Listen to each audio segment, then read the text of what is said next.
Welcome to the Devil's Island Podcast, broadcasting from the east end of Long Island. Whether you're in New Jersey or somewhere around the world, as a Devils fan, you may feel like a castaway.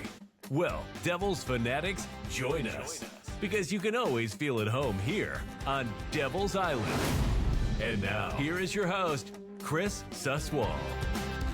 Hey, fellow castaways, you're on Devil's Island, and today we pay tribute to the great John MacLean, Johnny Mac. Right here, I have a couple of pictures that I've saved in my archives and been thinking about him a lot lately as the Devils have announced yesterday that John MacLean, a 1995 Stanley Cup champion as a player and 2003 Stanley Cup champion as an assistant, will be inducted into the Devils Ring of Honor presented by Citizens. MacLean will be honored during a pregame ceremony on Tuesday, January 27th, when the team hosts the Winnipeg Jets. And all fans in attendance will receive a limited edition Ring of Honor commemorative pin, courtesy of Citizens.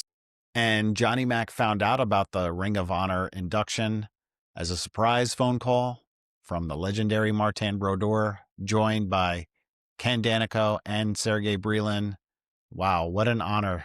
This man has done a lot for the organization. And David Blitzer, managing partner of the New Jersey Devils, said, "We are proud to name John MacLean as the club's fourth ever inductee into the Ring of Honor. As one of the original Devils, Johnny Mac was an integral part of transforming this franchise from an also-ran to a Stanley Cup champion. He will forever be remembered by fans for scoring one of the most famous goals in team history, and now he will be acknowledged for all he meant to the organization. We look forward to celebrating with him and his family."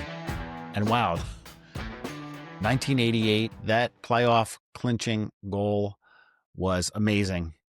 Last game of the season in Chicago, in overtime, the Devils had to get 2 points. And back then, if overtime ended, there was no shootout. You wound up with a tie. And if they tied that day, they were not getting in. And what happens? Johnny MacLean comes streaking down off a rebound and nets one and skates off. I could still hear Gary Thorne's call. They did it. They did it. What a turning point. And the Devils went on a magical run that year. They went all the way to the Eastern Conference Finals, ultimately losing to the Bruins, who then lost to the dominant dynasty that was the Edmonton Oilers. But it put the Devils really on the map and galvanized the fan base that was really hungry for celebrating a team in the area with all the competition with the Rangers and the Islanders. This marked the Devils as a legitimate franchise. John MacLean was a first-round pick in 1983, and he played 13 full seasons with the Devils. He was traded in 97 to San Jose, but he was an important part of the 1995 Stanley Cup champions. In the finals, he had 5 points in the 4-game sweep of the Red Wings, who were heavily favored at the time. He scored 40-plus goals in 3 straight seasons and was the all-time leading scorer until 2009, when he was surpassed by another Devils great, Patrick Elias. In 2003, he returned to the Devils as assistant coach, and the Devils won the Cup again. I had his jersey growing up, and in 2013, I had a chance to meet him. This is a picture of me with Johnny Mac at a season ticket holder event.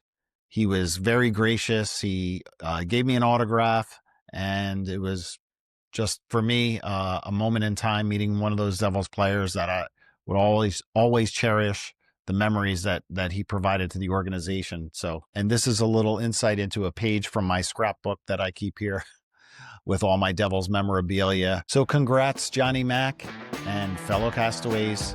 Until next time, keep the fire burning. Let's go Devils.